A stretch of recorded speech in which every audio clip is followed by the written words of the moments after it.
We are live. We are live with Deep Dive. This is our first show. This is our first show. It's called Deep Dive. And if this thing goes bad, we're going to blame Corey, a little bit to Clayton, and none of the blame will go to Aaron. So Aaron, I'm simply a guest. I'm He's just the your guest. inaugural guest. I don't know yeah, what's going on. you're free from blame. If this, like I said, if this goes bad, it'll all be Corey's fault. So Oh, what do you come think? on. I'll be the one that saves the show. Let's be There honest. you Ooh, I like that. Yeah. So what we're gonna do is, I don't know, Clayton. Do you want to do this kind of like on a weekly or a bi-weekly schedule? What were you thinking when we were talking about this? Man, it depends on how much good content we've got to give. And when we get together, it feels like there's going to be hours of it unless we cut it off at some point. So I'd be happy to do it every week, every fortnight. It's just really, it depends on what we can manage, I guess. And we'll do it. Maybe we can do it one week on your channel, another week on ours, and Yeah, mix it up that way. Yeah, that's what I was thinking. So if you guys like this, I mean, it's a little early right now, but if you guys like this, let us Slam know. that like button. Yeah, smash that like button, and you might get another one of these deep dive programs with the Barton brothers. Absolutely. And give us some suggestions on topics too, because we love discussing them. Yeah. So this is called aging out of comic, and so we thought about Aaron first and foremost. I can't argue with you, man. God, I'm like the oldest guy in Comicsgate, I think. Wow. Or is Mike Barron just came in, right? He might. Yeah, Barron's like in his early 70s, which I couldn't believe. Wow. Okay. He's the ultimate boomer. Yeah. So now I can throw him under the bus. We should get him on the show talking That's about right. aging out. Exactly. Start There you young go. with me and work your way up to the older guys. Yeah, we'll just have one subject. We'll just have one topic for the show Aging out just old guys every week. every week. Yeah. Totally. So how you been, Aaron? It's been a whole day since I've talked to you. Actually, I got a page penciled and inked today on Wraith because I'm kind of lamenting the fact that I'm a little bit behind or a lot behind where I want to be, and I thought I gotta be more productive. So I've been like oversleeping and stuff. I don't know if that's just old age or depression or what, but I'm like I got to get up and get to work, and so I got up early this morning, got to work, and I had a very heavy silhouetted dialogue page, so I was able to kind of move through it fairly quickly. So I feel very fulfilled today. Well, that's good. Sometimes that's important. So, My dog. so are you an early worker? I mean, do you get up like crack of dawn and start your workday, or are you noon, or are you evenings? You know, that's I get interrupted regularly throughout the day. So my workday goes from when I get up until when I go to bed, and anywhere in between that I can squeeze stuff in because I had to wrap art today, not you, but art, and ship it out, and so printing up labels, driving to the post office, doing all that crap, and then Are you complaining about your life? I am. Oh my gosh. It just gets interrupted with things like dog barking and Like life. You know what Hey, that can be a serious thing, dog barking They and aged out in comics, and I was the first guest they called. yep. So there you go. Aged out. Yeah, so I mean, It was I a used stretch, to- Kelly. our first dog we had would always get me up at 7 a.m. like clockwork, and so then I was up at 7, working by 8 a.m. had breakfast, working by 8, and was very productive. This new dog, he gets me up at 5 a.m. But he's so cute. And so I got to get up and feed him at 5. And they're like, I'm not staying up at 5 a.m. So I go back to bed, and then I wake up and it's like 8 or 9 o'clock in the morning. And I'm like, and then by the time I'm rolling, it's 10:30. And I'm like, I got to stop this. So Well, you know what? I always get up fairly early. I always have these grandiose plans, right? Oh, yeah. And life just gets in the way. yes. and then if I'm lucky, I'll settle in at the drawing board around 10 o'clock. You know what I mean? And then I'll work till about 1, and then I have lunch, and then it's like you. It's hit and miss the rest of the day. It's kind of like that the Wizard of Oz song. You get up at 12 and start to work at 1, take an hour for lunch, and then at 2 we're done. Jolly good fun. You know that one. Yes, yeah. And I'm short too, so that all fits. Yeah. I'm still That's a trying to figure Munchkin out Land which song, one. right? In the Merry Old Land of Oz. In the merry old land of Oz. Yes. That's before Yeah. the Barton Bros time. Yeah, you I mean, guys are like- technically, we're like in the future, right? You guys are like tomorrow, like 13 hours ahead of us, right? Yeah. Holy Yeah, it cow. doesn't mean we got 13 hours more work done, though, unfortunately. Well, You already know what's going to happen tomorrow. Probably. Tell me. It'll be a good day. Will it? Nice sunshine. well, how does it work out for Kyle? Poor Kyle. I want to know. Since you're a day ahead. I guess. Oh, I don't know. Yeah. I mean, Corey's been following that a little bit closer than I have. Oh, but the case thing. I don't know. Yeah. They were supposed to come down with the verdict today. Oh. That Haven't day. heard anything, so they must Oh, yeah. have. Nothing's burning down, so we're okay. Yeah, so far so good. So Haven't far, so burned any good. cities down yet, so I guess. Just reminds me of how crazy America is. Yeah. Oh, you guys are in Australia and you're talking about how crazy America is? Jeez. Can you leave your house? Yeah, probably. We can now. We can Yeah. now, yes. Luckily, we've been let out of our cages. Yeah. First they came for your guns and then your freedom. Yeah. I know. Well, good luck. Good luck. Yeah. It all starts with taking away the guns. Yep. Yeah. But Dead body. so you guys were talking about how long it takes you to get started in the morning. Has that changed over the years? When you were younger, were you a little bit more motivated and on the ball with that kind of stuff? Or Remember being younger? Gosh, why don't you get on the panel here and grill me? I'm getting it from both ends. She goes, do you remember being younger?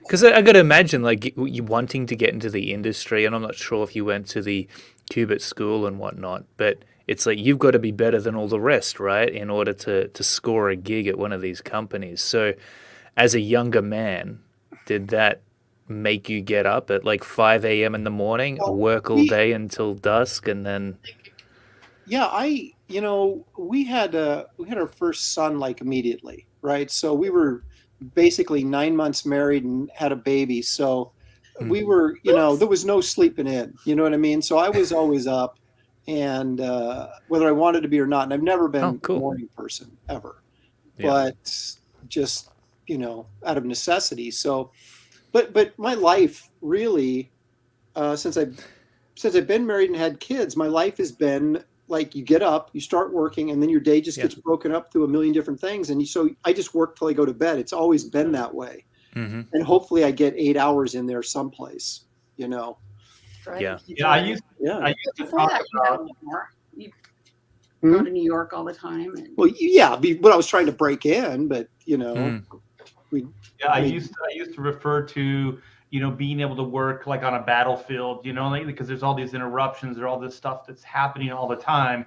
So somehow you still have to get the stuff, your work done throughout the day with all the missiles and bullets flying and chaos of your day-to-day life. And it really hasn't changed much, but kind of like what Aaron was talking about, having a kid does motivate in a way that I've never been motivated before. When our daughter Amanda was born, I became like a 9 to 5 or 9 to 6 guy. Like I had a studio away from the house, so I drove to the studio. I worked there, got there at 9 and I worked till 6, and then I came home and I had dinner with the family and hung out with the kid until bedtime. And then I went back into the studio and worked till I couldn't work any longer. And so that was pretty much my work schedule for about 20 some odd years. And I'll tell you, man, I got so much work done. I was so productive in that timeline. well, Yeah. it does that to you. yeah, hunger and bills does that to you. I'm getting as much old jokes now in the chats as you used to, Art. Did you see this? Joe Bernardo battle. How dare Lopresti worked all day till dusk. I mean, dust. Pretty Uh, much. My God. That's no, great. but, the thing is, I had a studio, but I don't know that I got a whole lot of work done in the studio. And I went there Really? twice a week for a while. Well, because we had a bunch of guys in there, and we were always Right. joking around and stuff, and it was like, but I, deadlines and bill paying, as Shelley made the comment, is a great motivator.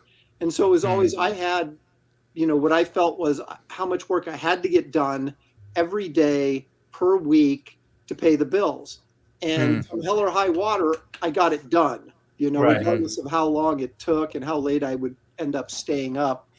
And that's kind of how I looked at it, There were times Yeah. he stayed so late, he accidentally got locked out of the house. Oh, That one. Got to tell that story. It's a good one. Is that like the Flintstones? It's a really good one. So let me tell you. It's no.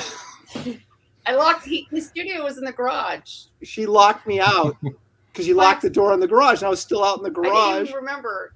was that to teach you a lesson? Sure, it was. I No, don't I know. was like, I think I just did it. Like walked in and I'm still not clear exactly what happened, but Yeah. I go to open the door to get back in the house about 2 a.m. right, and it's locked. And we had our laundry room out in the garage as well, right? So I had my studio out there, and then the we laundry machine. remodeled it and everything. Yeah. So there's all these dirty clothes piled on the floor, and I'm freezing, right? So, and I'm like, if I go to the front door at like 2 or 3 o'clock in the morning and ring the doorbell, it's going to freak her out, wake up the baby. So I just laid on the concrete floor, covered myself with dirty clothes, and slept there until she came rolling out about, I don't know, 6 in the morning going, "What are you doing out here?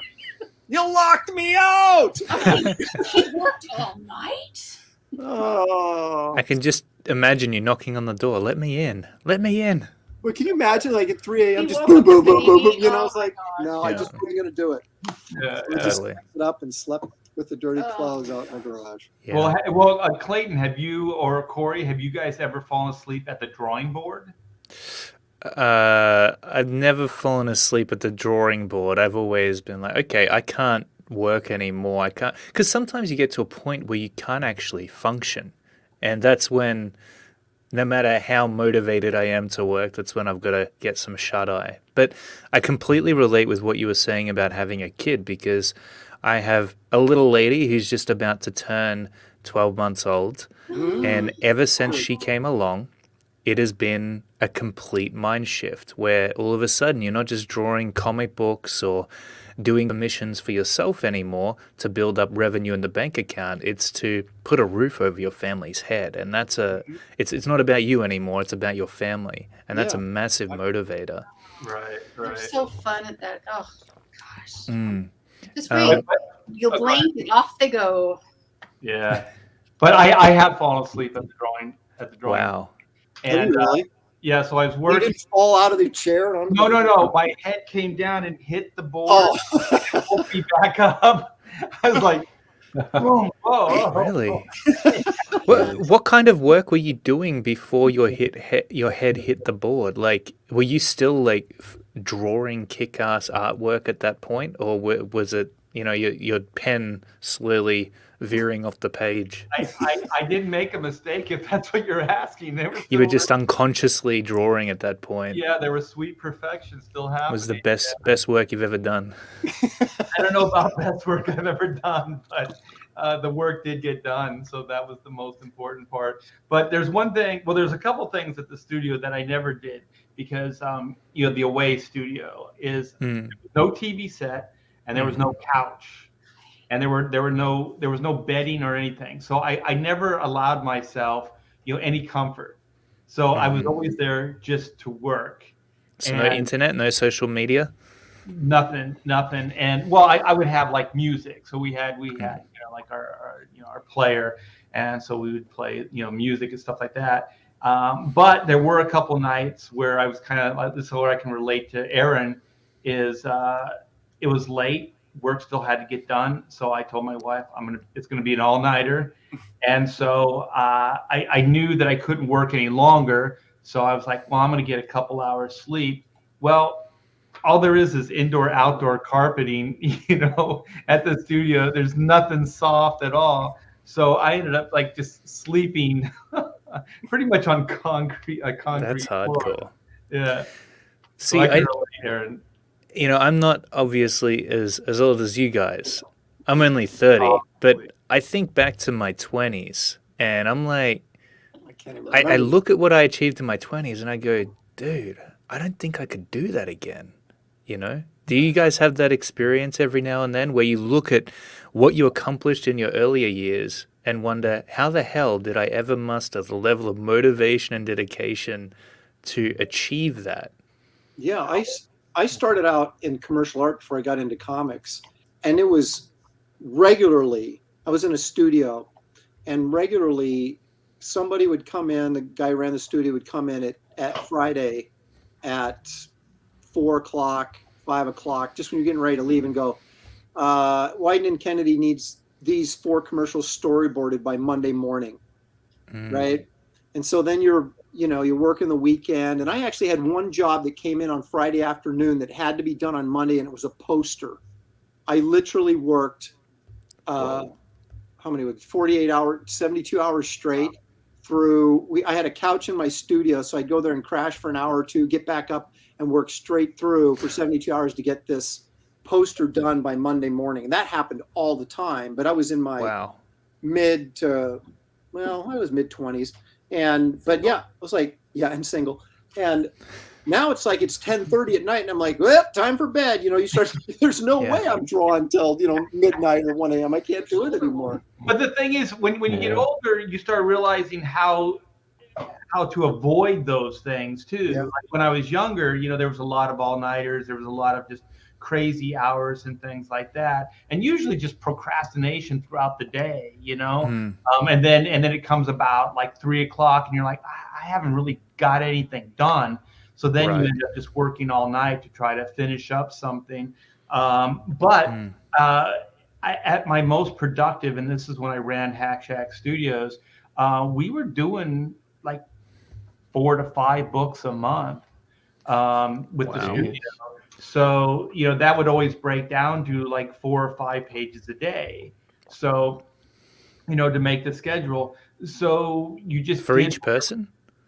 No, I mean, as a team, we would do a total of 5 pages. If it was 5 books a month or whatever it was, and so you just do what you have to do to get everything done. And that was when Amanda was born. So I was working 6 to 9, and I was taking the weekends off. So I was still doing all that work within a Monday through Friday 6 to 9 kind of schedule. And so the reason I tried, and wasn't able to do it right away. I mean, it took time to get to that point. But once you do, then you have evenings if you have to work. You have the weekends if you have to work. So you always have reserve. And when I was younger, I never had a reserve. So, as you start getting older, you start trying to build in some of that stuff because it's a marathon. It never ends. So you can burn out pretty freaking easy. And I want to ask Aaron, I had one of those burnouts. Actually, I had it twice in my career. Did you ever have one of those where you just absolutely just hit rock bottom? Like you were just exhausted. You couldn't work anymore. You were just kind of nervous breakdown kind of thing. Yeah, today. Right now, as a matter of fact. Get out right now. There were times when my dog's back here going, arr, arr. I was like, what the? You heard a door slam. Oh, that's an excellent question. I think there's been a couple times where you'd get like a really tight deadline, right? And someone would drop it on you and you'd say, this has to be done in 2 weeks or, whatever. And so then you're working 7 days a week for, 2 or 3 weeks, right? Without a break.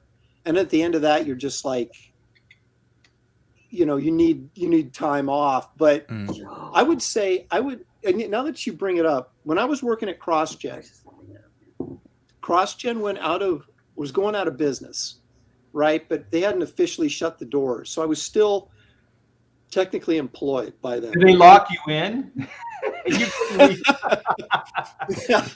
They tried.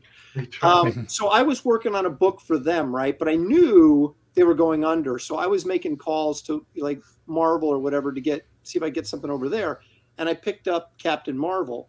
And so, which was a monthly book, right? So I was doing my CrossGen book during the day at CrossGen. Then I would come home and work on Captain Marvel from like, 6 to midnight, right? And then on the weekends as well. And I did that for 6 months straight, 7 days a week for 6 months straight. It was horrible. But how did you do that? That's insane. I had no choice because I had to, I couldn't leave. I could have just, I guess, walked out of CrossGen, but technically it didn't seem like that was a responsible thing to do. And yet I couldn't just let them slowly die and then me have nothing, right? So it was intense. And the problem was with Captain Marvel, they weren't inking the book, right? Because it wasn't selling well. So they didn't want to spend the money on an inker. So they were scanning for my pencils. So my pencils had to be super tight. So I would do these 11 by 17 pretty detailed page layouts. And then I'd light table them on to the board and do super tight pencils. And that meant filling in all the blacks as well. And so it was like the most labor intensive job you could have to be in those circumstances. But that was brutal. But I kept going because the thing with me in my career has always been I've never been comfortable. I've never been in a situation where I felt like I got it made. I'm at the top. I can just coast. So I was always, my work ethic never waned until just recently. Right. Until the last couple of years. Well, have you ever had this experience, any of you guys, like where you worked and you don't realize like how out of control everything is, and then you kind of slow down and then you have your nervous breakdown, right? Then you're like oh shit, like then you're completely dysfunctional, you shut down, you can't do anything. And I remember like the transition from Marvel to Image Comics was that way for me. And the good thing is that I was working at Extreme Studios, so I had a studio that kind of, that I wasn't on a monthly per se. I just did covers or whatever odd things happen, would come my way, and I would do them. And the good thing is I was paid a lot of money, so I didn't have to do a ton of work. But what I realized, it was kind of a blessing, is that I didn't realize how burnout I was. You know what I mean? So in waves, as I'm working at Extreme Studios, I'm like, why am I not motivated? Why, there's great money here. There's all these opportunities. Why am I not grabbing them? And I was like, I think I'm just burnt. So like for about 6-8 months at Extreme Studios, I kind of just coasted. I did just what I needed to do. And then, I got the opportunity to do black and white, and that kind of brought me back out of that funk. But it was almost kind of like one of those like traumatic experiences. You don't want to get back on that horse. You don't want to live with that kind of schedule, because working on those X-Men books, it was insane. Those schedules were insane. I mean, sometimes we were like weeks from shipping the book. I know that Aaron knows that because that's how almost all the DC books were before we left. Do you think that's a bit of a rite of passage? Like, should young artists go through an experience like that to make them stronger artists in the long run? To teach them about deadlines, to teach them about getting things done. Corey and I have never really had anything that intense before. And so even, our level of being stressed out and needing to get things done wouldn't be anywhere near what you and Aaron have experienced. Yeah. Well, I don't know if it makes you a better artist. It certainly teaches you responsibility and professionalism, right? And I've always I went into the industry like that, maybe because I got in a little bit older than a lot of guys did. A lot of guys broke in their early 20s, and I was like 27 or 28 when I started working in comics. And it was always very important, it still is to me, very important to have professional integrity, and if someone hires me to do something, I say, yeah, I'm going to do it, then I get it done, because that's what I said I would do. And but I do think it does teach you, it does teach you how to be professional, if that makes any sense at all. When I was working in this commercial arts studio before I got into comics, one of the guys that was one of my mentors there, he was teaching a class at Portland State University. It was in Portland, Oregon. And he was teaching an art class, and he came back and told me the story that he had given the class an assignment in class, right? And there was one girl sitting there, and she wasn't drawing. She was just sitting there. And he said, aren't you going to draw? And she goes, yeah, I'm just not feeling it tonight. And he goes, and that's the difference between a professional and not a professional. And that's really the truth, because you have to bring it even when you don't feel like doing it. Yeah. And so being under that kind of deadline pressure sort of makes you do that, for better or for worse. Yeah, I used to call it, I don't know if it makes you a better artist. Yeah, being creative on command. It doesn't really matter how you feel. It doesn't matter if you're sick or not. I mean, none of those things really, really matter. I remember talking to Carlos Pacheco, and this is how wacky sometimes we are as far as being professional. He said I think it was that he didn't go to the birth of one of his kids because he had a deadline. He worked. I wouldn't do that. He worked through that. But I do know that kind of discipline, because I was there for the birth of our daughter. But once everything was fine and all that, I actually drove to the studio because I had an X Factor cover that was due, and I ate that sucker up. And what I did is I dated it her birthday. So there's one, and it's initial that says AET, and it's Amanda Elizabeth T. Bear, and it was her birthday that I signed. Awesome. So Shelley just reminded me, I did the same thing, but our son was born, but we were lucky enough to get back in the good old days, a hospital room with 2 beds, and one of the beds was empty. So I just stayed there, and I was working on sludge for Malibu, and I literally drew a page while, after the birth, of course, but so Shelley and I are in the with the baby in the hospital room, and I drew this page, and I still have the page, of course, because that was the page I drew the night my son was born. So yeah, I did do a similar thing, but I was able to do it at the hospital as opposed to going someplace. Yeah, Clayton, I got a subject for our topic for the next show would be lifestyle, comic book lifestyle, just this type of stuff, that happens. To deadlines and things like that, because you just don't stop. You never stop, and that's the key also to the business, is you just never stop. I remember one of the things you learn early on, and I think Aaron can vouch for this, is you just don't pick your head up. You just work. You get all the reference you need, you put it right there, so you're all prepared, and you just sit and you just hammer it out. You don't look up, you don't look around, you just keep focused just straight down at the board, and that's it. That's like a superpower. That's a superpower these days, with so many different outside stimulations trying to steal your attention away from the drawing board. I know that I've felt it as well. I feel like earlier on I was able to stay focused for way longer periods of time, and it was less effort than it is now. I can still do it, but it's a little bit harder. And I need that additional stimulation to get that dopamine hit. Well, but you are getting older, so exactly. Well, I gotta ask.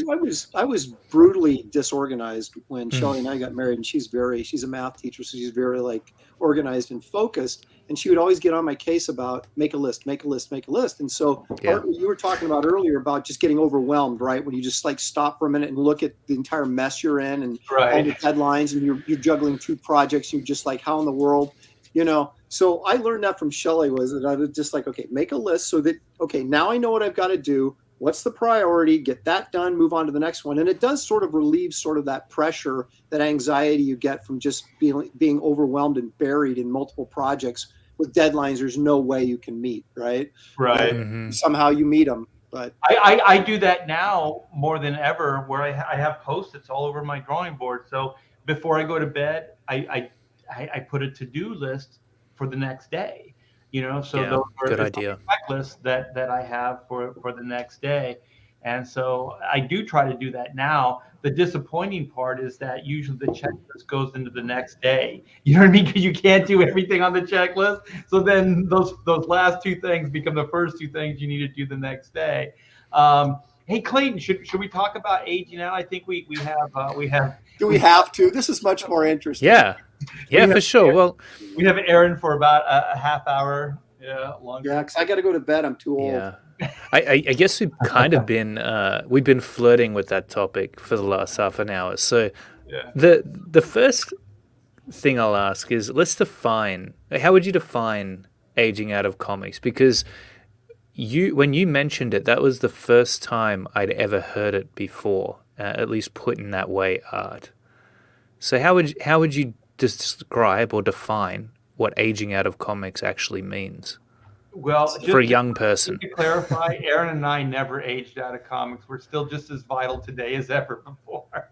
But there are people whose career, did go that way, and so the way I would define it is kind of like, you hopefully you have a period of time where you were vital in the industry. People wanted to work with you, all that type of stuff.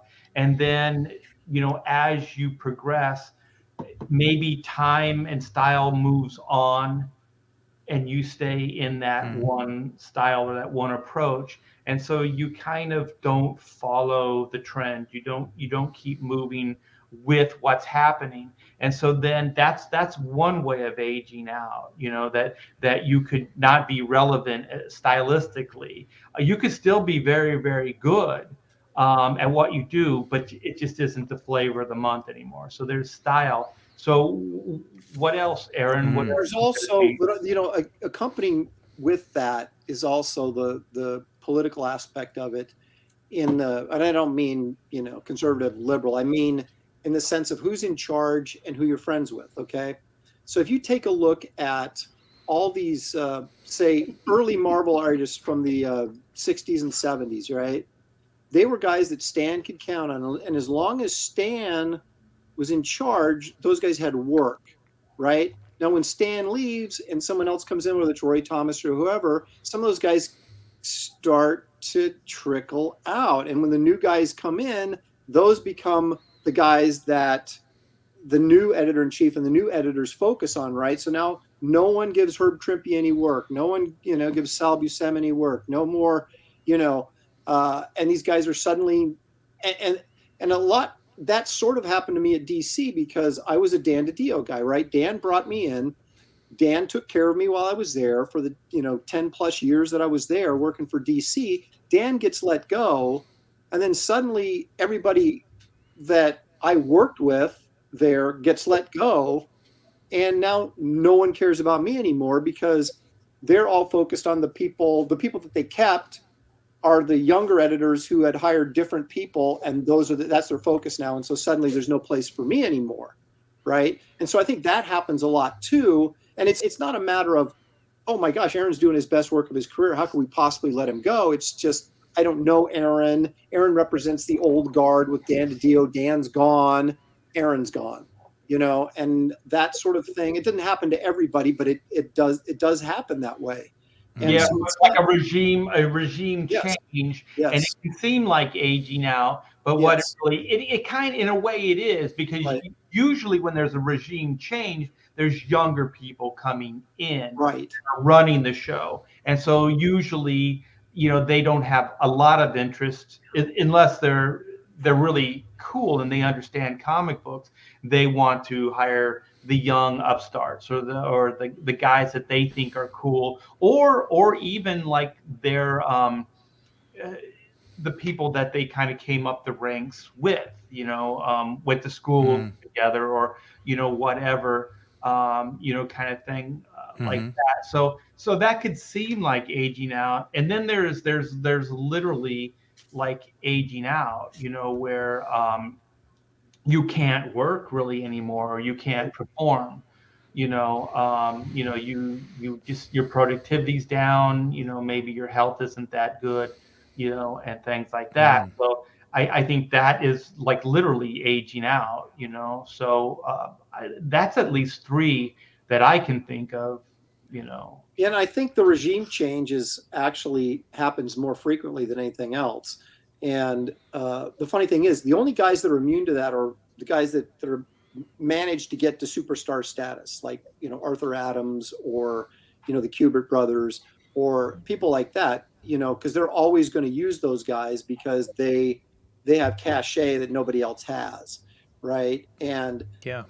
but everybody else just seems to kind of get pushed aside. And you can kind of, you can beg and crawl on your hands and knees and, oh, can I, you need 6 pages done and let me help you out, kind of thing. And oh yeah, we need 2 weeks. This fill-in needs to be done in 2 weeks. Can you do it? And then you become that guy. And it's like, you don't want to become that guy, because then you have like zero respect from the editorial, right? They only call you when they're desperate, and I mean desperate.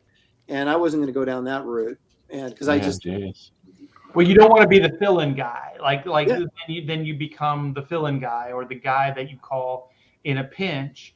And those guys never have the time to do good work, and so then just their body of work isn't as good as they could do if they had more time, but it still defines them. So right. You never get rewarded for helping an editor out. You only get rewarded for doing good work, and that's only sometimes. Right. And in the older time, when I broke in, I'm sure with Aaron as well, is editors used to be very loyal. So if you did do a job in 2 weeks, like they absolutely needed it, and you did that, they understood that you did it under duress. So they would understand, they would understand that it's not your best work. And then they would try to give you a better schedule the next time out or whatever. But at least they understood.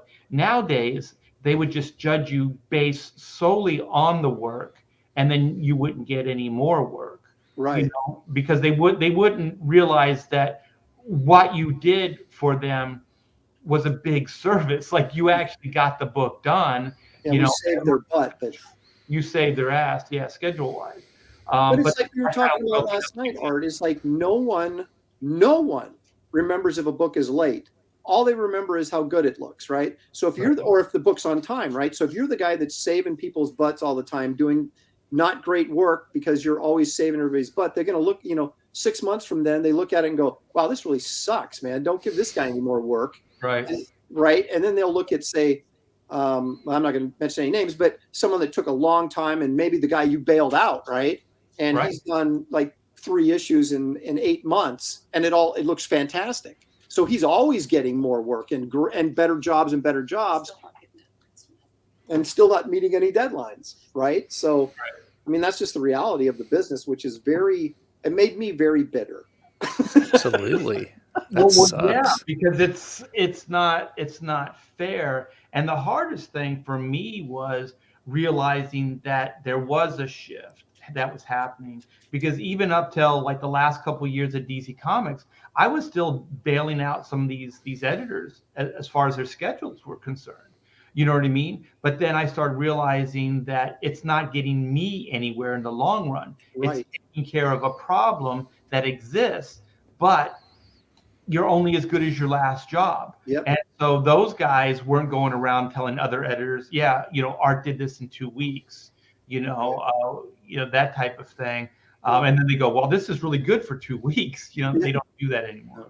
Well, Shelley just brought it up in my ear that the last job that I got offered from DC was, they needed 6 pages, just the layouts for 6 pages in like 3 days for they were in some big project. And I'm like, you're calling me to do 6 pages layouts for someone else to finish? I go, who do you think I am? I was just like, I was really pissed. I was like, no, I'm not doing this. And of course, that was the last the last conversation I ever had with DC. But it was like, I mean, it was just weird. You know, because you get nowhere. Like it doesn't do anything for your career. I never hear from those guys again until they were in trouble again and needed 6 pages in 2 days, you know, or something. Right. And it was like I wasn't going to. And then I would have had to kill myself anyway just to do layouts, you know, pages in a couple days. I was just like, forget it. You know, for what? What am I getting out of this? It reminds me of there was a period of time where after I did Tachyon for DC and it bombed horribly, right? So I got blacklisted over at DC, right? And so I was working at had some friends at Image that were throwing me some work to keep me alive, and I was kind of working my way back in at Marvel, and or into Marvel, and the X-Men editor called me up and said, you know, hey, do you want to do this X-Men annual? And I said, well, whenever they call you up like that, it's probably the worst project in the world. So I said, are the X-Men even in this? And he said, well, not really. And I said, I'm not interested, because I knew no one would read it. No one would care that I did it. And it wouldn't mean anything other than the paycheck I got for doing the book. Right. And it was a ballsy move on my part, I must say, because I had nothing else going on, but I wasn't going to allow them to categorize me as that guy. Right. So I didn't do it. And then as it worked out, they ended up calling me back to do some actual X-Men issues. And, you know, I actually ended up with some good work out of it. But, you know, sometimes that's career management, and that's hard to do because you do need the work, you know, but you do realize that if you take this work, then it starts sending you down that path. Right. That path is like, oh, he's the fill-in guy, or he's the troubleshooter, you know, or whatever. Yeah, and he's the journeyman artist. Yeah, and that's not good either. Like, and you're right, man. I had guys, and once again, I'm not going to name names, but man, I want to so bad. They would brag about like, yeah, I did 10 pages this month, you know, and I'm like, so what? And they go, it's 10 pages, and I'm like, it's not the full book. I said, so somebody else had to help out, right?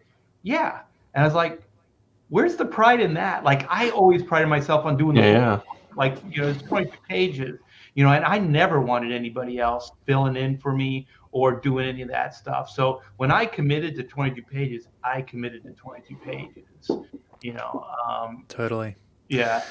Well, you know, there's every time Art says something, it reminds me of another story, right? And it was like when I think I read this was Wrightson told this story where this was very, I'm going to say it had to have been early 70s, right? When Wrightson and Starlin and Al Milgrom and guys like that were, you know, coming into the industry. Incredible artists. And Milgrom, according to the story as I recall it, Milgrom had done this, and I don't remember, I want to say it was at Marvel, but maybe it was at DC. But anyway, he had done this cover with a mermaid on it, because I was thinking, what in the world, what book at Marvel would have had a mermaid? You know, could have been House of Mystery or something. Excuse me, I don't know. But Milgrom takes this in, and of course he did all the scales on the, you know, on the tail and everything, and just rendered the crap out of everything. And as the story goes, and I can't remember if Wrightson was there or if Milgrom recounted this to him, but anyway, there was a couple of older artists there kind of in the lobby as Milgram's walking by, and they looked at the work and everything. And their comment after he left was, great, now we're going to have to work twice as hard. It's a new high bar, right? Yeah, exactly. So, but there was a different mentality back then, because guys weren't getting paid crap, right? And no one was sitting around judging how great of an artist you were like they are now in comics. They were just like, get that stupid book out this month because it's a Spider-Man book or it's a Hulk book. And it's like, it didn't matter if it was genius or not, right? So it was a totally different landscape back then than, of course, we're dealing with now. Yeah. And somehow the art was still amazing back then. You know, some of the best art came out in the Bronze Age of comics, I guess you could call it, with Bernie Wrightson and Alfredo Alcala, who Art Thibert was talking about aging out in our last show, which I could not believe. It's like, how does genius like that ever age out of comics? And it just, hearing these stories disheartens me a lot because you guys, you built your names and your reputation up over years and years, and all it took to screw with all of that was a bunch of new editors that were probably 20 years younger than you, who were making all the calls, making all the shots, and Yeah. and left you guys with the dregs. So that had to have pissed you off, and it's no wonder that you decided to say, "Hey, you know what? Screw this. We're just going to start our own thing." Yeah, well, that's the thing. I mean, at Art's advanced age, and I'm catching up with him a little bit. But it's like you sit there and you think, and Art, I'm sure you can elaborate on this as well because you've been doing it longer than I have. But it's like at some point you look and say, I can continue to cling on to maybe a job here or there, do some commissions, whatever, and maybe I can manage till I'm 64 or whatever, right? Or you can say, you know what? And this is kind of the attitude I took when I decided to do Wraith of God was, there's nothing, I'm going to have to fight and claw just to stay busy, regardless, and probably not going to get a great gig again. Or when I'm still young enough, and it sounds kind of like an oxymoron saying I'm young enough, but aging out, yeah, right, to still be able to do my own thing at the top of my game and get it out there, because it's like I'm running out of time, and so you make that decision. It's so easy when things are going well or you're busy, let me put it that way. You think, oh, I got to do this sometime. I'll do my own project at some point, but you're working on Spider-Man, you're working on the X-Men, you're working on the Hulk, whatever, Superman, whatever. And so you're always like, and you get into that rhythm, right? Of I'm making X amount of dollars every month doing this, and that work is always there. And so you never really have a chance, or it's never in your mind to sit there and go, I'm going to step aside and do my own thing. So you almost have to be put in a position like I was, where you go, now is the time, right? And yeah, for any me, regrets? Well, no. Have you seen Wraith of God? It's cleaning up, man. Hell yeah. No, not yet. No regrets yet. But like for me, it was I was still getting great work for DC. I was working on Super Sons, but the writing was definitely on the wall. And it wasn't like the writing was like, oh, Art, you're aging out. It was more like there's a change and a way of doing business, a way of making comic books that I absolutely hated. And I would have conversations like this, Clayton, Corey. I would have conversations where the editor would be like just intense and like, we got to do this and everything. And I would like, listen, I've been doing this for like almost 4 decades. It's going to be okay. We'll get it done. And he's like, no, you don't. And I was like, listen, man. And this was probably over a couple of days, because I usually don't just, I usually have, 3 strikes and you're out. So this was probably the 3rd time this guy had done it, like within days. And so I just said, listen, I said, I don't get paid enough for this. I said, I could be doing advertisement work. I could be doing all kinds of other things and get paid way more money than I do in comic books. I said, the reason I do comics is because it's fun and the people are fun and I like hanging out with everybody. And I said, you're taking the fun out of it. Yeah. You know what I mean? Because it's like, yeah, get the assignment, you draw, you hang out, you get to listen to cool music, you have a studio environment, It's a pretty fun lifestyle, at least for me. I'm not like the most social person, so it actually works out great for me. But hanging out with fun editors, hanging out with fun people, hanging out with people that get it, that understand, and that can crack a joke, things like that, it means so much. And it was going away. Like, these guys had this sense of desperation and urgency about them in every one of these phone calls. And I was just like, it's a freaking comic book. You know what I mean? Mm-hmm. It's just a comic book. Can we just have some fun with this? Because I could go in the corporate world and I could make way more money and draw refrigerators, and whatever else. And I have done advertising work. And to be honest, I drew like a bunch of Porsche bucket seats for their new line of cars.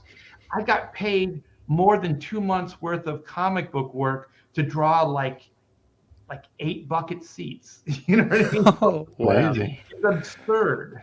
Well, I just did a pop-up book and or some art in a pop-up book. I did a couple of spreads. And they were Marvel characters, right? And so I did the layouts based on the guy that Matthew Reinhardt, who does these just ingenious pop-up books, right? He did the layouts for the book. I mean, it's his book basically.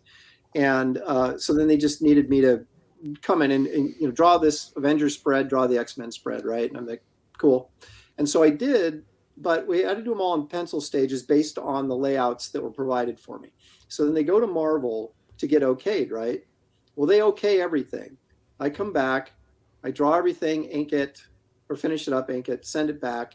Then it goes to Marvel for approvals, and then they change about 10 different things, right? And like that's why I hate commercial art so much, because that's part of the deal. They say, we're going to pay you X amount of money to do this job. Or you say, you bid the job out, right? Say, I'll do this job for this much money. Well, then they can change their mind as many times as they want, and you're kind of stuck.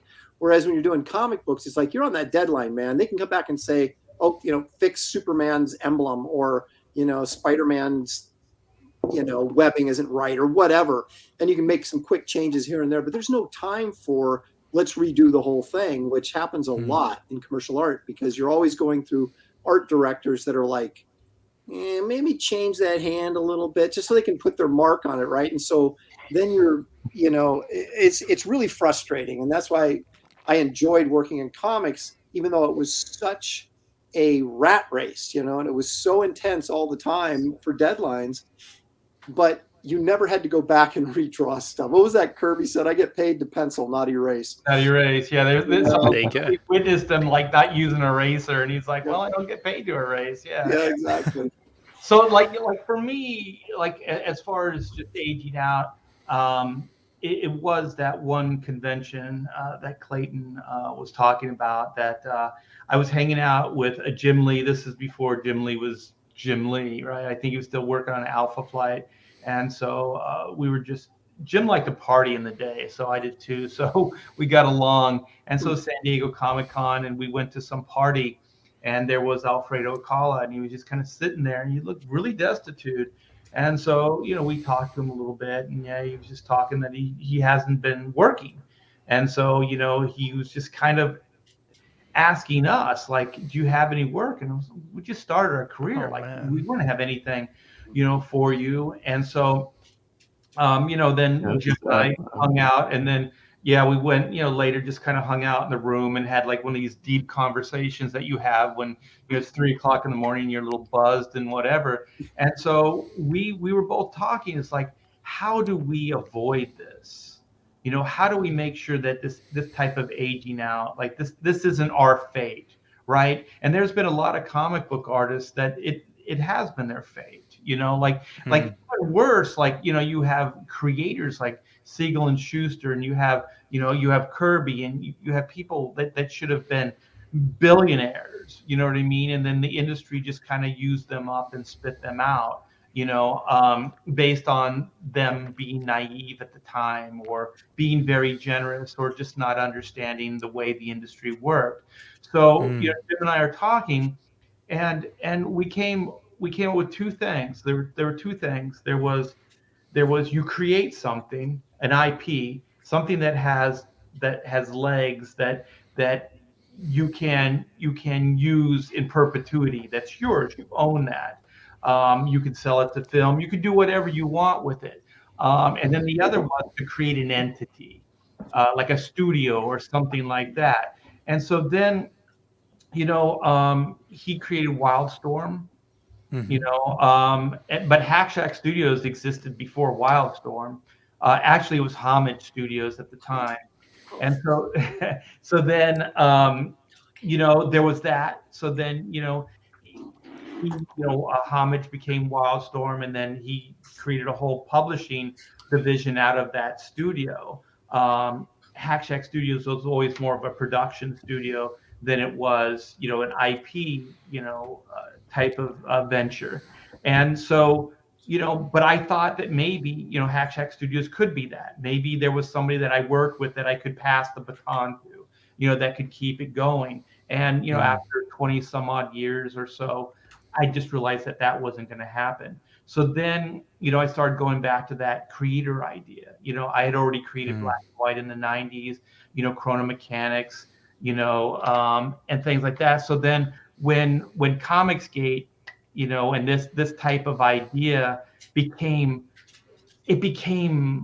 like it worked. You know what I mean? Like the thing is, like, independently, like, even if Aaron and I wanted to publish, like if he wanted to do Wraith of God like 5 years ago or 7, 8 years ago, there was no viable way to make a living doing it.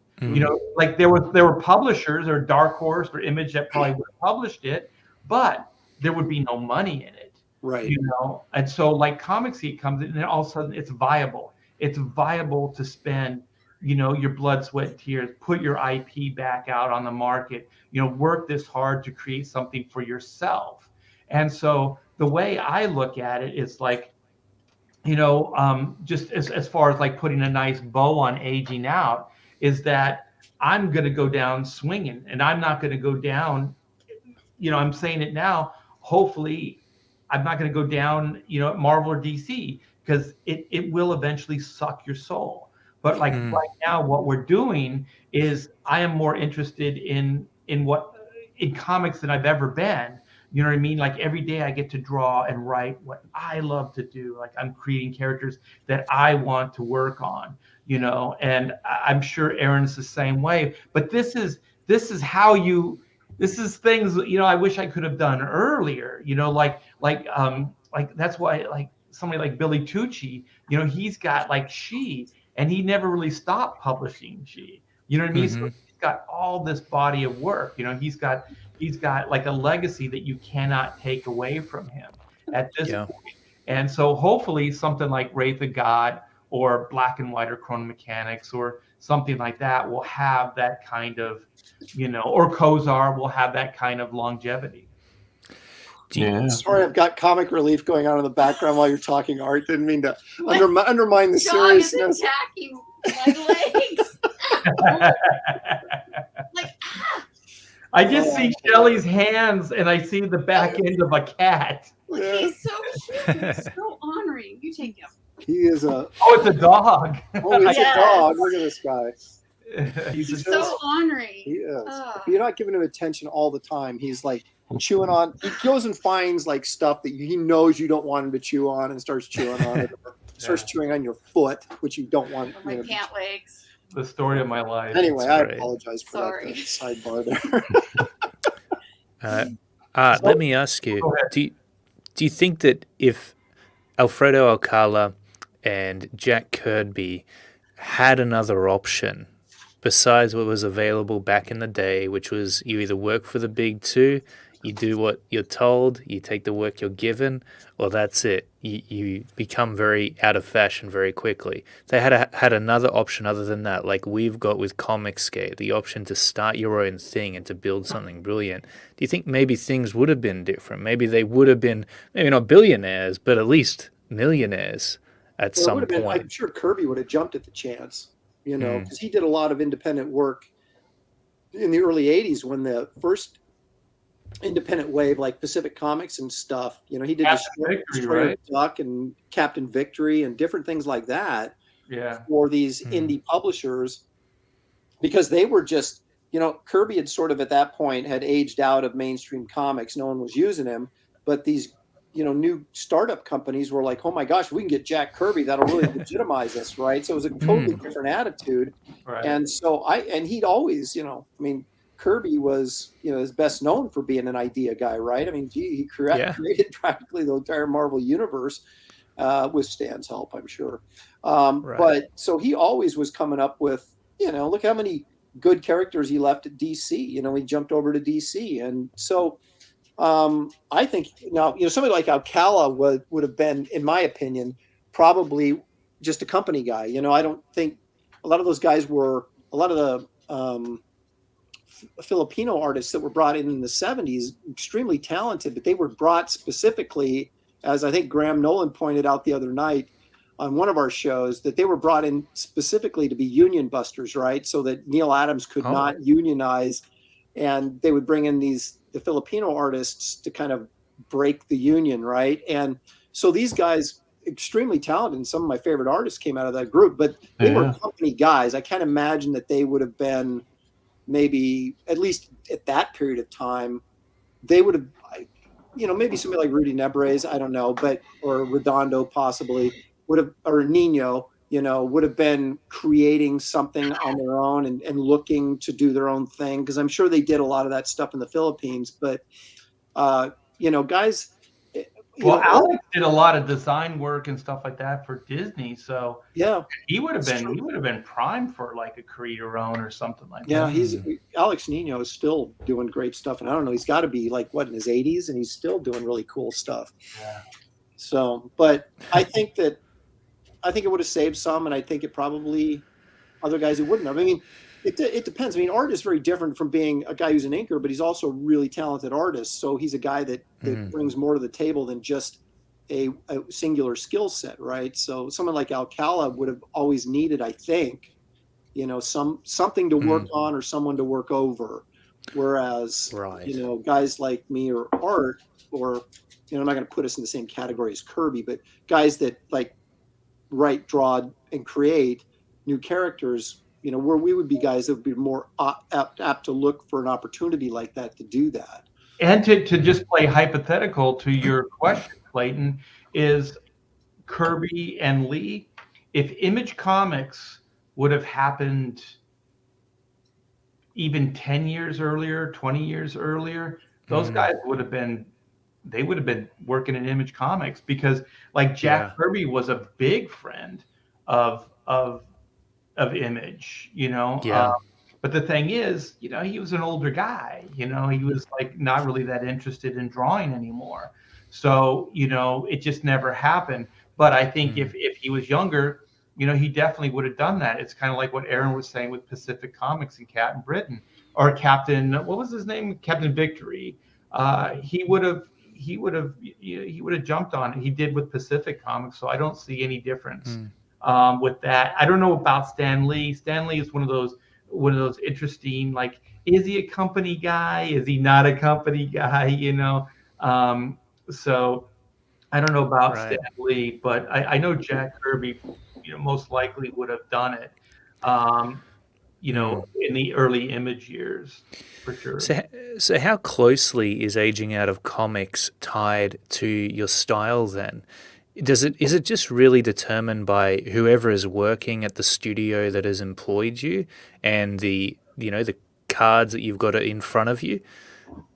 Like, do you have to maintain your style and try to make sure that it's trendy and that it's attractive to an audience, or does something which is intrinsically cool looking stay forever cool, regardless of who employs you and what options you've got? In other words, how much do you have to pander to other people? Like, I can see how Marvel would have a house style that you would have to stick to. Otherwise, you would be irrelevant to them and irrelevant to their audience. Well, in the 90s, the stuff we were doing was the house style. Yeah. I think what can happen is, if you don't continue to improve, and I think that's the one thing that has saved me, is I've always continued to improve. Okay, so it's never like I hit 30 years old and that was Aaron for the next 20 years. That's never been the case.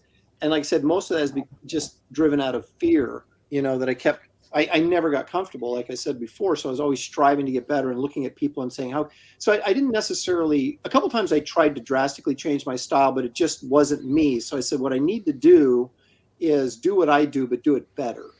Right. And I think there's always, that's one way to stay relevant. When you don't do that, and this happens to guys, older guys than Art and I, guys the generation before us that, worked in, like you said, the 70s or even the 80s Marvel style, Guys like Byrne and Zek and people like that did it a certain way and never really progressed past. I'm not going to say beyond that, because what they were doing was great, but Right. it never evolved. They never evolved beyond that.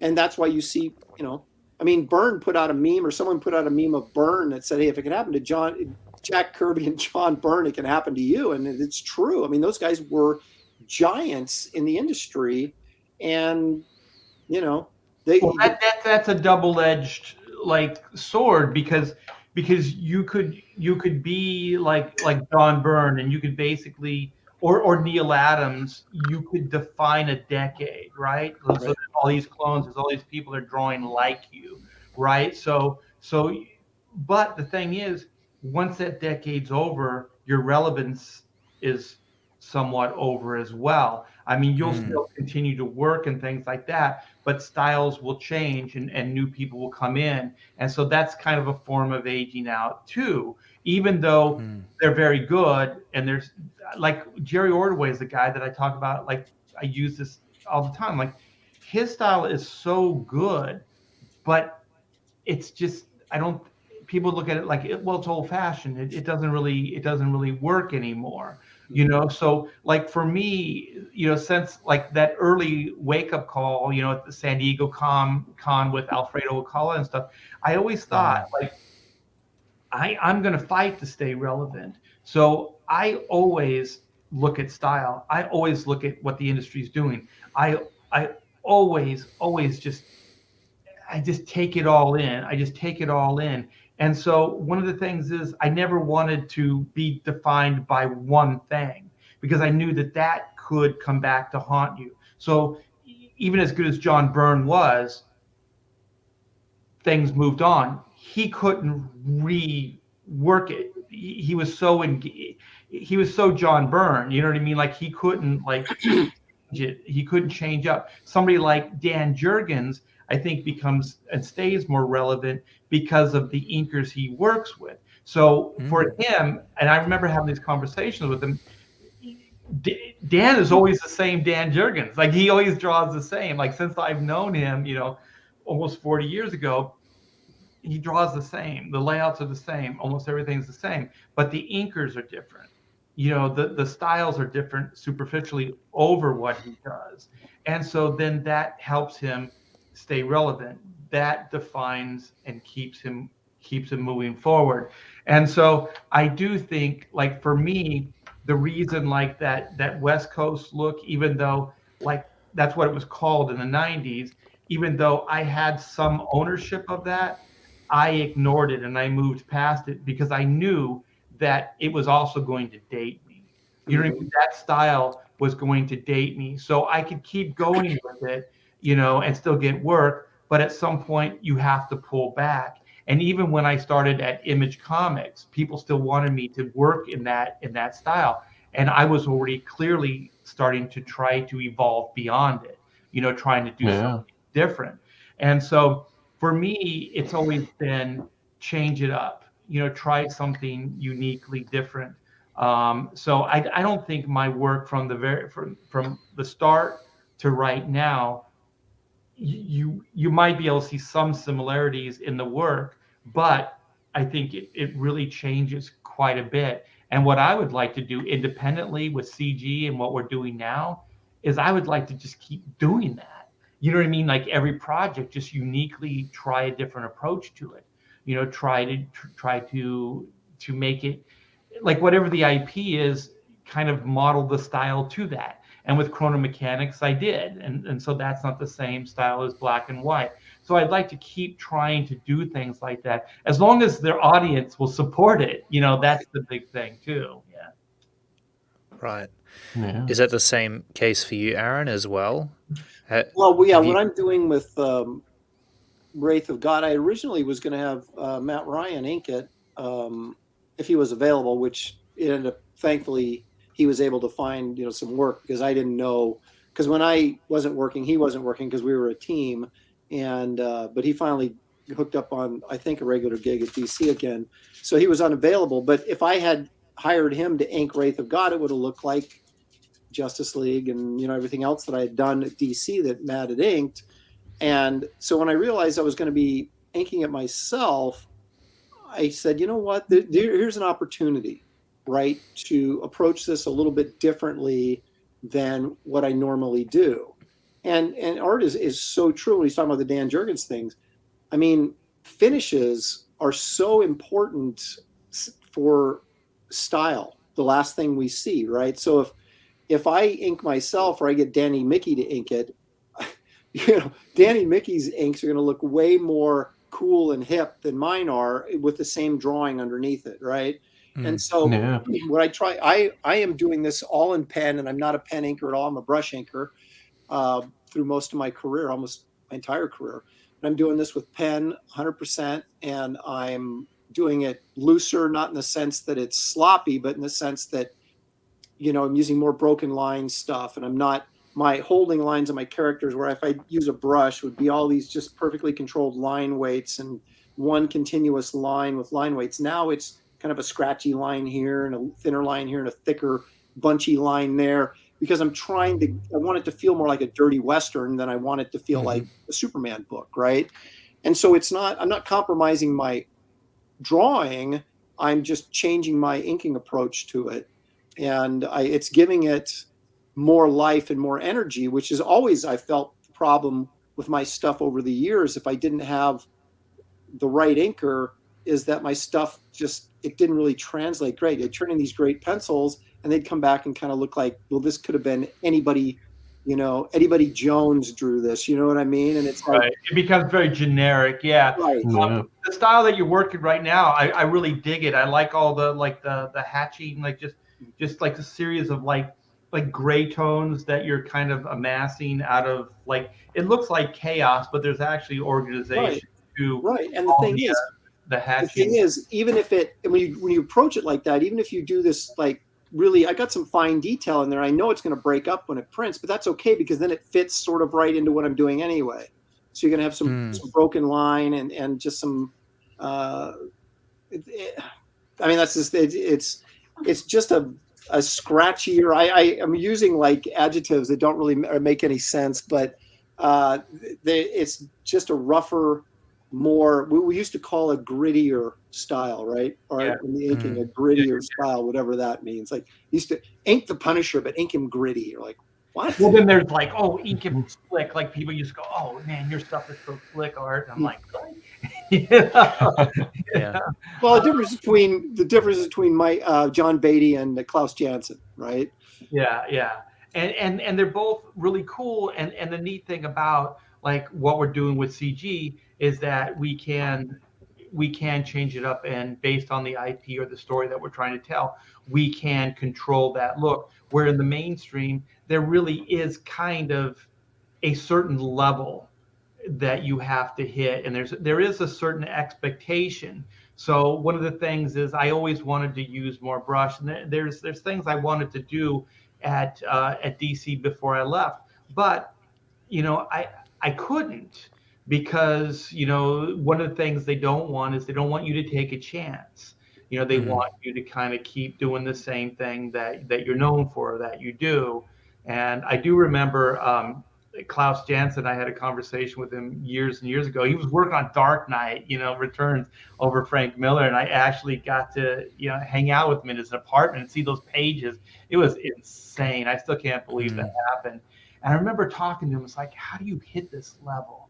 Like, you are just ignoring everything that Frank is putting down, man. You're just like doing your own thing here, and you're kind of known for that. I go, how do you get that kind of freedom? He said it didn't happen, all at once. He said if you want to kind of do this, he said you got to kind of be sneaky.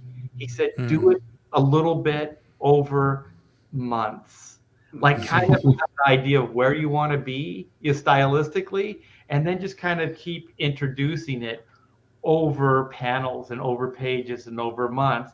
And then what you'll find is that it's a gradual progression to where you want to be. And also, like Aaron, I know you scratched his head. It's like, oh yeah, that's the old days when you actually had 12 issues a year that you did, and you'd have like 2 or 3 years of a run on a book, and you could think like that. Now you can't think like that at all, man. Well, there's also a little bit of fear too, as a penciler, for, and this was the thing that I think held me back a little bit, was that you realize, and I did this very often, I realized that if I wanted to be, a superstar, if I wanted to get a superstar, I needed to do something different than what I was doing. But at the same time, I was afraid to do something different because I did have a core audience that had certain expectations from me. And it's like, I can try something really, different to try and get to the next level, which then I could maybe totally crash and burn and lose everything. So you always, it's like I said, I used to tell my son this. I go, the worst position you can be in is grow up in a middle-class family, because you have just enough that you don't want to risk losing it, but just enough that you don't have to push the limit to make more, right? You can just get by. So you find poor people always pushing the limit because they got nothing to lose. And then, of course, rich people already have all the money. So, if they can try something, if it doesn't work out, they still have more money, right? Right. If you're in the middle class, you're right there hanging on, right? You're saying, I don't want to lose this. I'd love to be up here, but I don't want to take a chance and lose it and be down here. So you can stay right there. And that's kind of where I was artistically for a long time. And this is kind of giving me the freedom to sort of go, you know what? I'm going to go for it. Right. And for me, what was when you were talking, I was thinking, like, I've gone to conventions, and like people would bring in different books, throughout the decades that I've worked in the industry, and then there would be somebody to go, oh, you're that same guy that did this, because there was this disconnect, because stylistically I didn't always work the same. You know what I mean? Yeah. So there would be like this disconnect. And also throughout the years, I signed my name differently.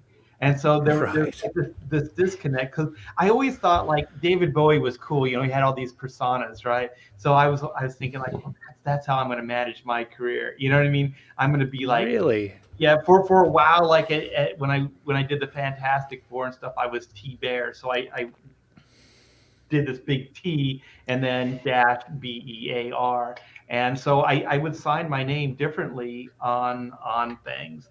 And so I just looked at it as like, well, these different personas, That's so interesting, because art for a lot of, especially young and up and coming artists, all I get is questions about style. How do you develop a style? And I know that I had that very same question. It's like we're always searching for our style as if it's something that we're going to arrive at. And then it makes one feel as though if they were to change their style, well, they would lose everything that they had worked for, all this work that they've been putting in to develop a particular way of cross-hatching or line weighting or representing what it is they're drawing.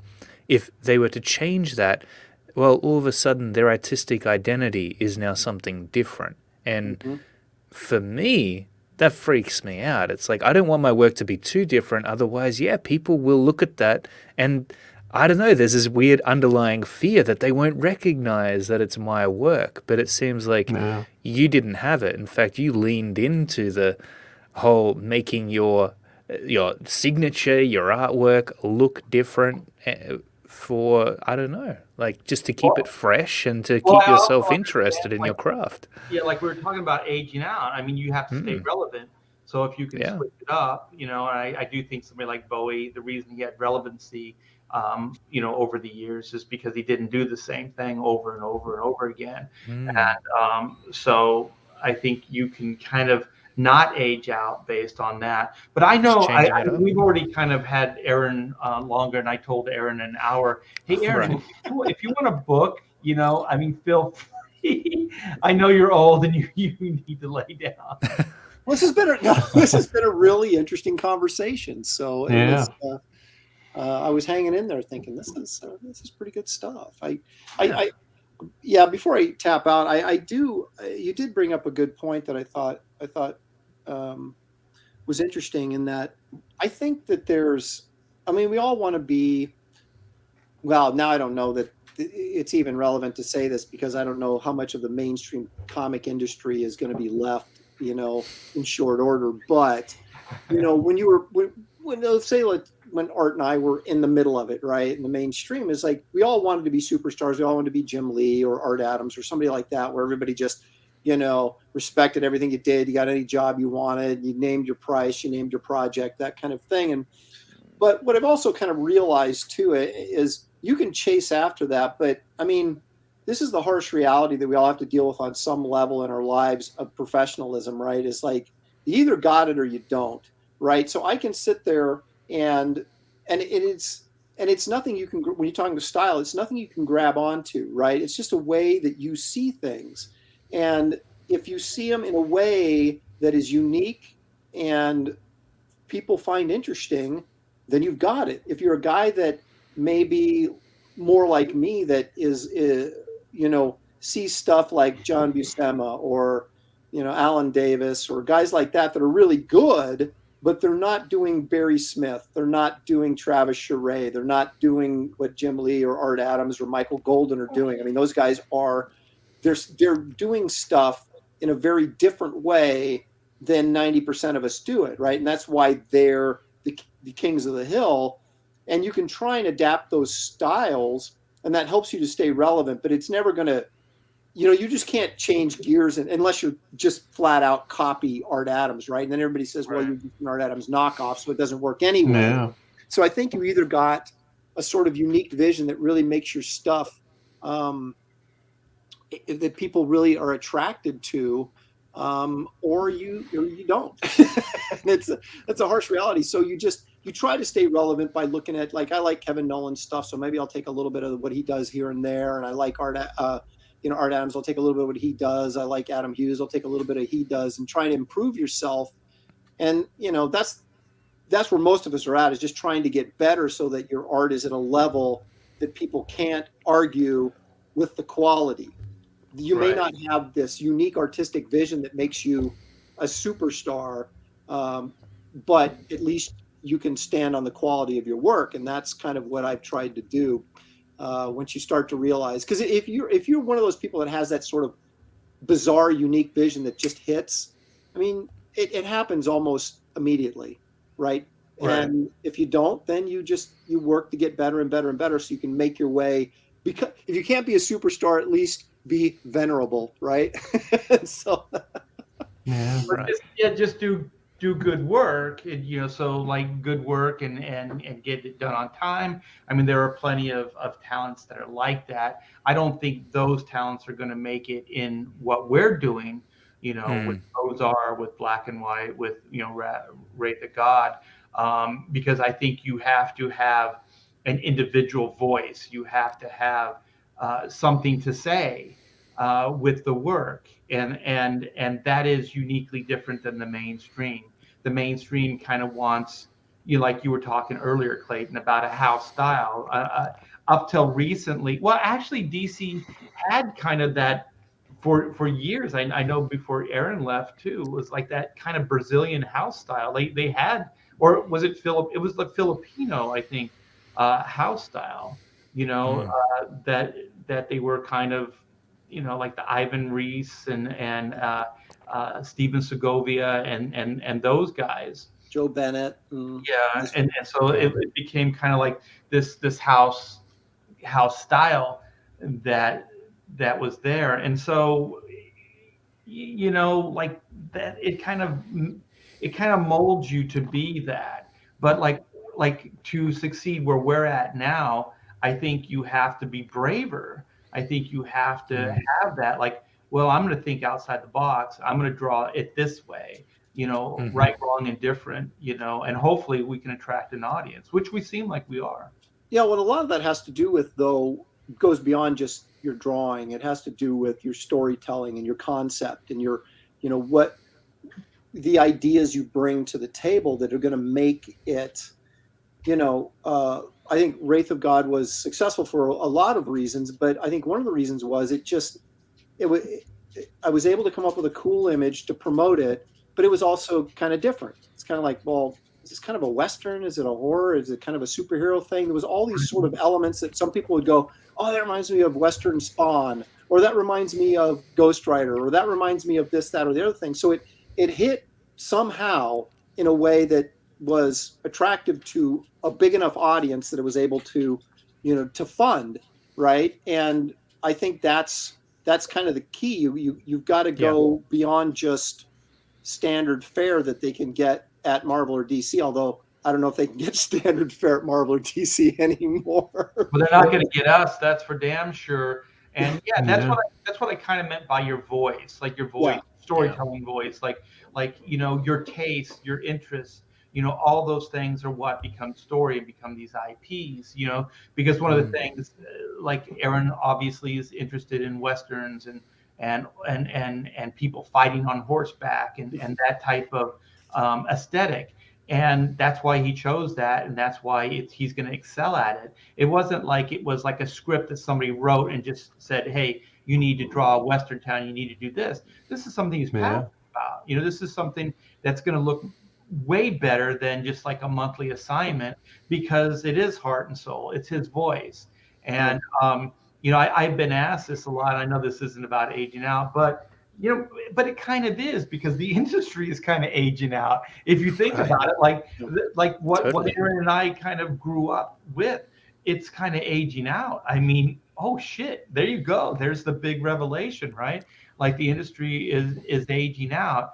And so, kind of what we're doing right now is the relevant, but you have to be brave. You have to have something to say. And if you don't, you're not going to do well here. Like we were talking about Alfredo Alcala, there are guys that are monthly dudes. There are guys that have to work with other people. They need that structure. But to do what we're doing, we are the structure. We assign ourselves the structure, because it doesn't exist. Well, it's kind of funny because now we're sort of like we're now the new rebels, but we're the old rebels. You know what I mean? Totally. It's like, doing, taking it on the chin in some regards. Obviously, the politics of the industry do not smile on us, and so we're taking a fair amount of abuse as a result of it. But at the same time, it's like I think there's maybe a level of we know, Art and I know for a fact that there's a lot of guys still in the industry that kind of like what we're doing and like what's going on, but are just not at a point where they're willing to throw it all away and take the abuse to do it. But I think there is a level of hidden respect out there for what we're trying to do, and as much as there is disdain for us, there is also that. And so I think this could be something 2 or 3 years from now that could just totally flip and blow up and, be the cool thing, I'm surprising. Just hidden, but I think it already is. I think like if we can sustain this, and I say this all the time, like another 2 years, that'll be 5 years. At least I logged in, that's half a decade.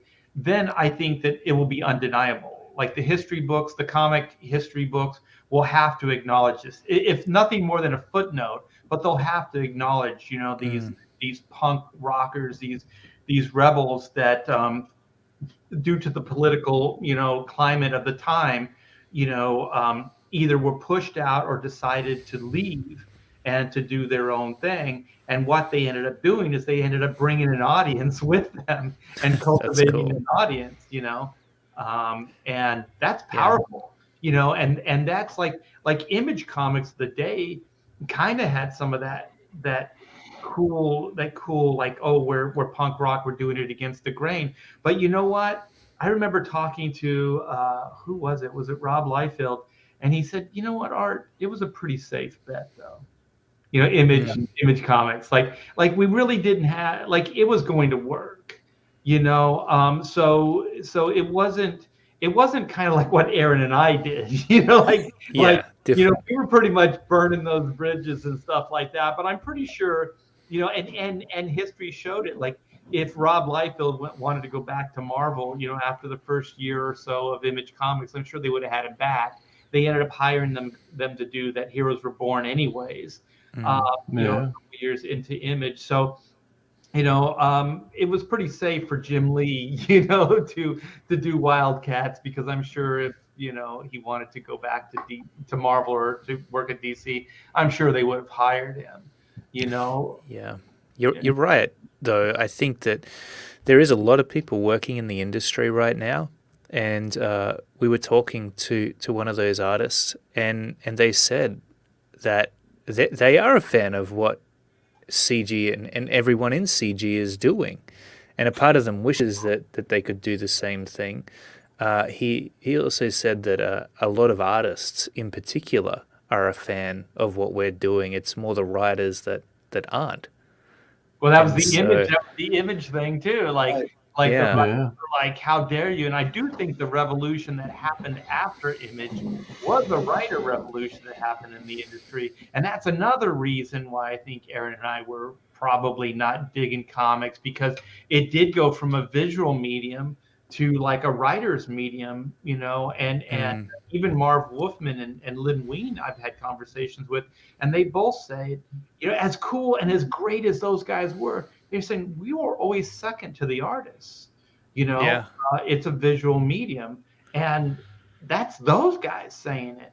You know, so you know that there was this shift. You know, and I do think that Michael Bendis and you know, Mark Miller and kind of Jeff Johns and that type, I think they did have a little bit of a mat on, you know. Yeah, totally. Well, Image kind of could have been really a major threat, and were a major threat to DC and Marvel. Like they messed up how everything was at the time. Like Marvel and DC was sitting comfortably, and then here come these artists who had built a name for themselves and decided, you know what, we're just going to make our own company, and it actually worked.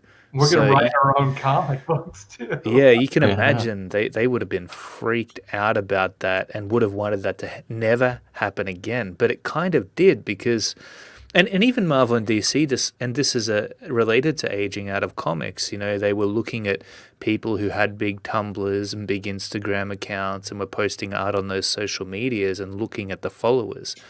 And what they didn't account for was that you might be hiring those people and, you know, putting them in seats at Marvel and DC, but anybody could do that. Anybody could go out there and create a following, create an audience. So if you fire people, especially really talented artists, just because their politics disagree with you or you feel like they're out of fashion, those guys can go away and build a massive audience and not only work for another company, but build their own company and release their own comic books, and they don't need a publisher as a middleman to do it anymore. Right. No, that's absolutely true. I mean, as much as the internet has been bad in a lot of ways, it's also provided opportunities that, you know, we've never ever had, and that goes for young people coming up too, right? Totally. So I show my portfolio to Marvel and DC, you know, 35 years ago or whenever it was, and they said, you know, no.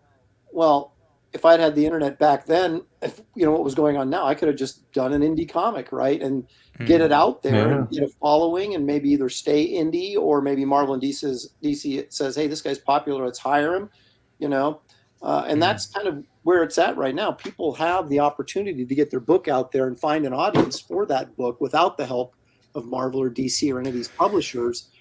And when you eliminate the middleman, you're selling directly to your customer. Totally. You don't have to sell as many books to, you know, make a living doing it. Well, somehow the tables have been turned, because even though initially, you know, there might be the risk of aging out of comics, especially gentlemen built within your decades, right? Or born within your decades, rather. Born. But it's like, but now you're doing the new thing.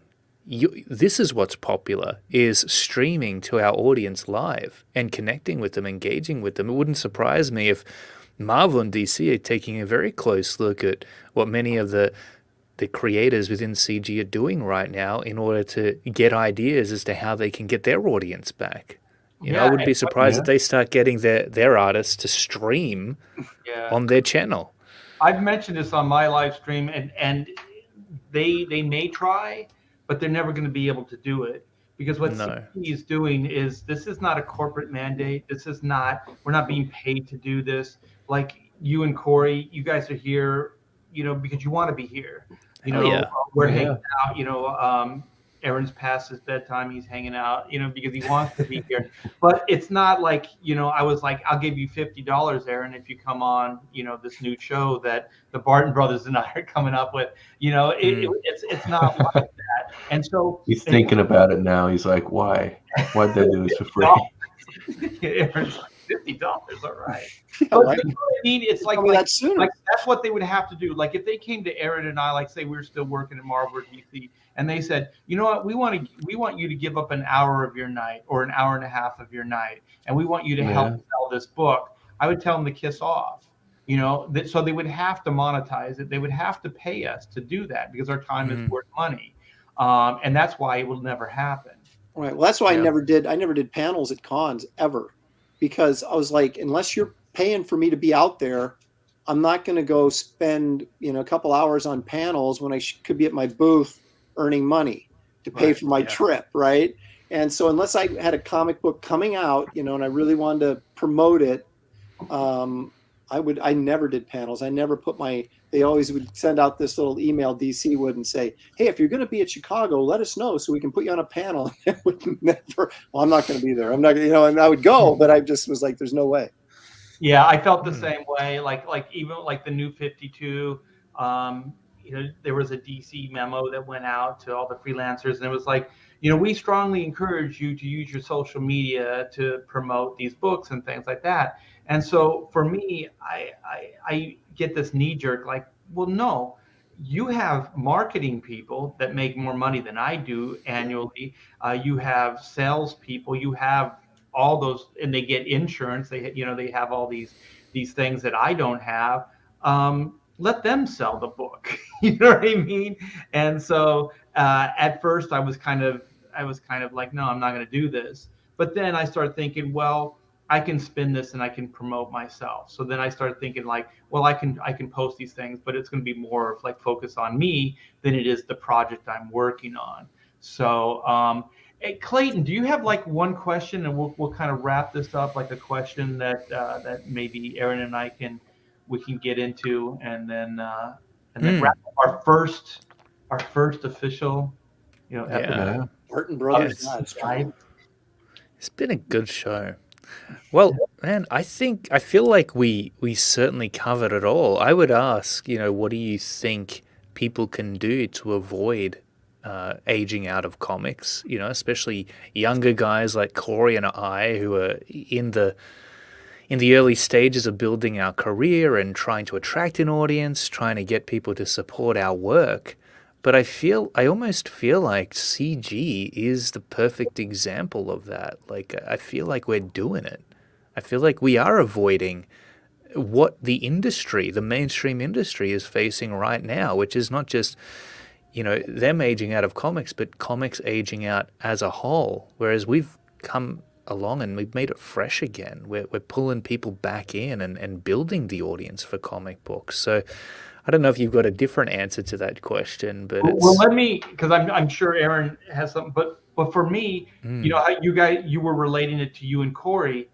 Yeah. The structure is completely different for you guys because you guys don't age out because you're self-employed. Like you are your own publisher. You are all those things. So there's nobody saying anything to you guys. You know, there isn't a company saying like, oh, well, you make too much money or your style isn't relevant or whatever it is. So those rules just don't apply to you guys. So you guys, you're making it up as you go.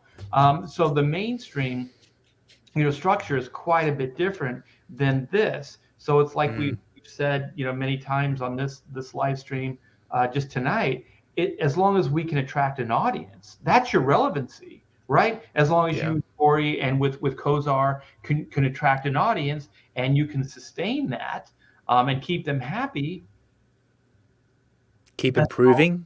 I think that was a really good point. Like keeping it fresh by just continuing to improve. That was Yeah, Aaron. I mean that's what you it's a little bit harder maybe for you guys without having mainstream credentials to kind of fall back on and say, oh yeah, I drew this, and this, and somebody go, oh yeah, I remember I saw Planet Hulk. I'll go check this thing out, right? So you guys are basically building an audience from scratch, but it's also probably a more loyal, committed audience.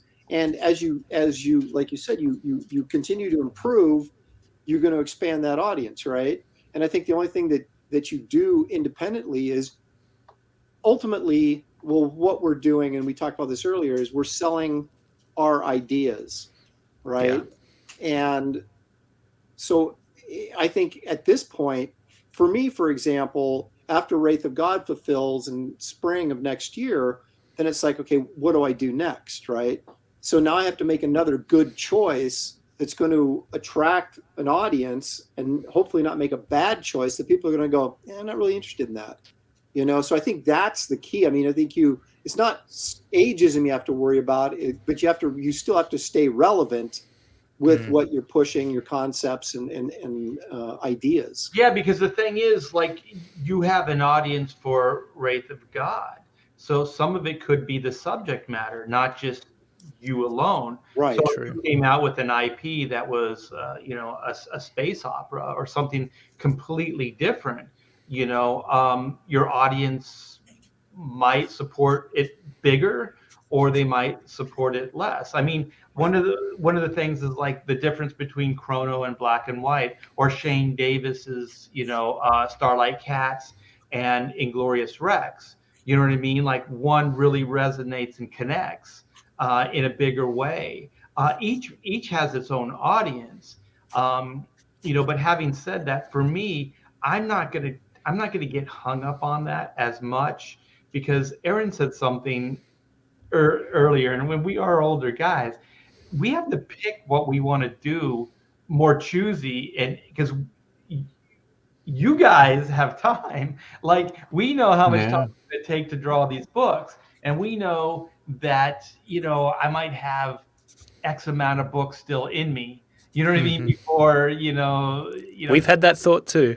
Time just ages us out. There is the inevitability of stuff, and so then you realize you only have X amount of projects left in you, or books left in you. And so for me, like, CG is a blessing, because this is, I've said it, I want to retire here, man. I want to retire, creating these IPs and just drawing these boutique books for the CG audience, or whoever else wants to be part of this.